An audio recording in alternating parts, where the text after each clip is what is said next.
Tullis! Harry, what's up? Tullis, so begins our day. What's up, YouTube? I bet you're watching this right now and you're thinking, what the fuck?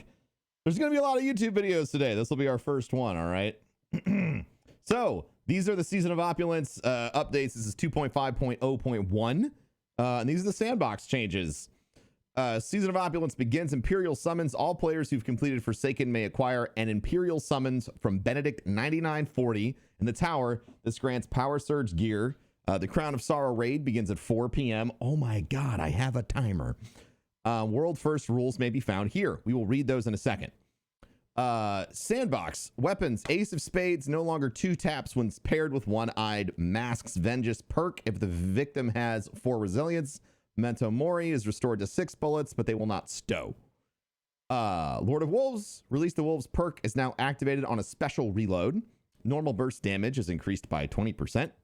Release the Wolves non-precision damage decreased by 23%. Precision damage decreased by 43%. Okay, not bad. Everything's been decreased, so they nerfed that. Sleeper Stimulant. Hang on. Sleeper Stimulant. All right, what'd they do to my boy? Hang on. All right, hang on. It'll be okay. It's gonna be okay. Sleeper Stimulant. Reduce bounce damage against many bosses and vehicles by 95%. Reduce precision damage multiplier, but increased base damage by 66%. This change results in a precision shot dealing approximately the same damage, but you are punished less for landing non-precision shots. It's gonna be okay. It's gonna be okay. It'll be okay, Sleeper. Shh. Storm and Stress. Max overcharge rounds increased to 99.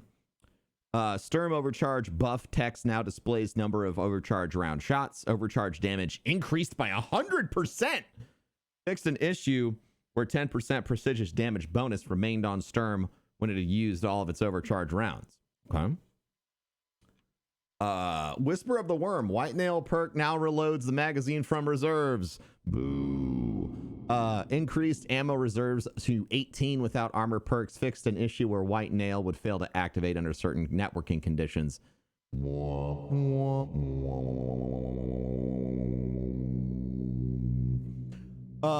Luna's Howl Not Forgotten. RPM changed to 150.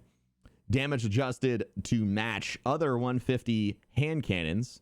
The weapons will still retain precision sub-archetype benefits and firing animation. Magnificent Howl has been reworked. Rapidly landing 2 shots now increases damage and range for your next shot. Damage increase affects only non-precision damage, and the bonus range is applied regardless. So your bonus shot on your Luna's Howl no longer does increased precision damage.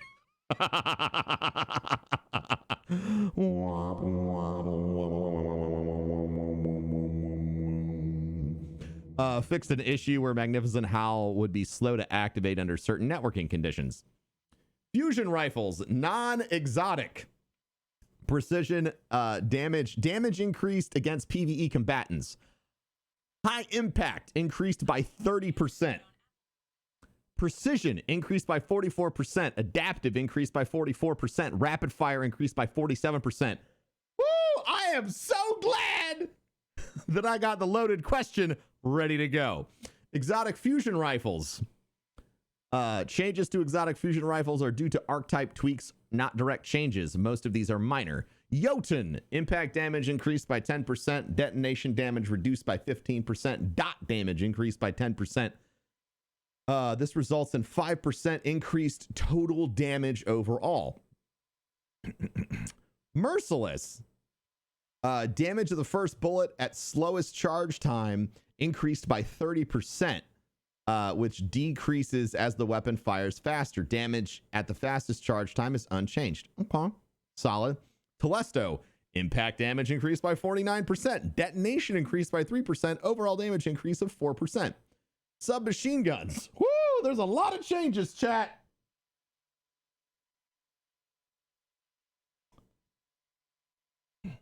Minor adjustments to idle pose for SMG archetype will help set it apart from rifles. Updated firing animation to better reflect shooting experience of an SMG. Okay. Dev commentary. These changes apply to hip fire only, but do not impact accuracy. The goal of this was to change and enhance the feeling of shooting an SMG. We've added a random fire pose that will add variation and make the gun feel more unstable and lively in your hands. We've also added a progressive fire animation that will give your Guardian a feeling of gripping and controlling, more active during sustained fire. Oh, okay. Swords. Ammo capacity increased to 70 max. Starting ammo increased by 10. Black Talon, ground and aerial ammo cost increased from 3 to 4. Adaptive frame, uppercut ammo increased from 3 to 4. Aggressive frame. Firmly grasp it, chat. Firmly grasp it! Aggressive frame. Let's get some opulent clowns in the chat, please. Thank you. Aggressive frame. Now lunge with target for aerial attack. Light consolidation into single damage. Event. Slam attack consolidated into single damage event. Slam ammo cost increase. Lightweight frame. Ground attack. 17. Dash 17. All right. So, Sword's got a general buff. Good shit. General fixed an issue where magazine size indicators weren't displaying arrows when changing magazine perks on Breath of the Dragon and Trackless Waste SMGs. True Sight's weakened enemy highlight or glowing will no longer appear to flicker erratically. Holy shit. Okay. Oh, are you ready for this, chap? Super generating ammo. Dire Skull, Orpheus Rigs, Phoenix Protocol now grants super energy back with diminishing returns, making it rarer to get full super back. Shards and Ursa had their super caps, gain caps reduced to be in parity with other super exotics. Adjusted the amount of spectral blade restoration when defeating enemies with Gwizzin Vest. Oof.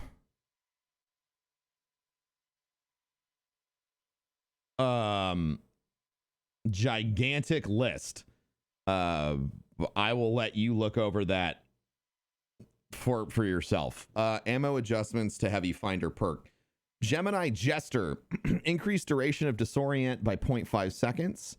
Aeon Gauntlets, potency of energy given by Aeon arms increases for all classes. Titans now trigger Aeon arms off of melee kills instead of barricade, and they receive melee energy. That makes sense. Visual effects of Aeon Gauntlets are altered for all classes to distinguish by whose energy is full or not. That's cool. They built more synergy into that. Abilities. Fixed an issue where 6-shooter refunded a bullet when destroying Titan barricades. Fixed an issue where entropic pull and devour were applying a physics impulse that pushed enemy away. Fixed an issue where chaos reach and geomag stabilizers would sometimes lead to weapons disappearing. Fixed an issue where players could gain full grenade energy when canceling out of a Nova Warp super. Fixed an issue where combination blow melee damage buff was buffing arc staff super in PvP environments. This was addressed in PvP update previously. Moving between overlapping wells of radiance will no longer lead to removing the buff earlier than expected. Investments. Clan has been reset for start of Season 7. A new weekly bounty has been started for Season 7. The bounty is available for the max clan rank. Emotes, luxurious toast emotes. Now, it allows the player to sit as long as they want. That's the emote I'm bringing into the raid. Thank you. Best change. Thank you so much. Eververse has been updated. Cade's exotic stash items have been added to Eververse Bright Dust inventory for 1 to 4 weeks. UX change. Pursuits have been moved to the director menu. Players can hold up to 63 pursuits at a given time. Catalysts are now tracked on the Triumph page. taken and fallen armor mods to follow the same name convention. All shader items have had their icons updated. Fixed an issue where the action of applying shaders, ornaments, holograms, and consumables was getting canceled and not applying on the first attempt. Yay. Vendors.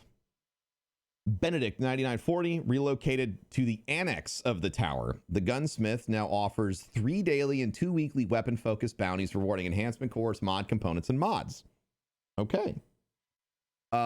Scrapper bounties will no longer drop when dismantling gear. Existing scrapper bounties will remain in your inventory until expiration or completion. Solid. Zur now properly offers random rolls on exotic armor after refusing to do so. We had a chat with him. Something like this happens again, he'll be in trouble. Drifter Vanguard, weekly reward packages from the Allegiance's quests have been retired with the conclusion of the season of Drifter. Fixed an issue where players couldn't see updated vendors and bounty lists for the weekly reset that occurred. General, Sony exclusive Hunter armor, Red Mood Phantom suit, will no longer appear in collections for Xbox and PC players. Fixed an issue where the weapon engrams were incorrectly appearing as masterworked in the loot stream if a player's inventory was full when walking over them. Interesting. Fixed an issue where Arbalest could not be acquired by players who do not own the annual pass. Activities. Further addressed guitar errors that would occur in the Last Wish raid. Crucible, players can no longer win Crucible matches by getting kills after the timer has expired. Fixed an issue where a player could hear the audio for a 20 kill streak but not receive the medal if the 20th kill happened after the match ended. Triumph, we ran out of medals, will be rewarded if the final kill happens before the match timer ends. Okay. Patrol, after activating a totem, killing the weekly wanted targets will now correctly complete the activity and bounty. Heroic Adventures, fixed an issue where players would load into Heroic Adventure on Mars that was being displayed on the totem. Okay. Tower, fixed an issue with 2 ghost scannimals in the tower. One about the speaker's quarters was moved outside. The one about Banshee 44 was moved and placed on the ground in the corner. Niobe Labs, fixed an issue where PC players were experiencing crashes. Okay. Hey, I had that earlier this week. Commando 0 Hour fixed a bug where players could freeze the activity timer in the 0 hour mission. Fixed a bug where the heroic version of 0 Hour would only be available on the first character to complete on each account. Miscellaneous fallen mines no longer impervious to being destroyed while on the ground. Cool. So those are the updates. Get excited. I'm excited. Oh, it's going to be good, chat. It's going to be good. It's going to be real good. I'm excited. I like the changes, chat. I like them. I like the changes. I'm really excited to use fusion rifles in the raid, man. Really excited. And if you're watching this on YouTube, rate, comment, subscribe, and follow me everywhere.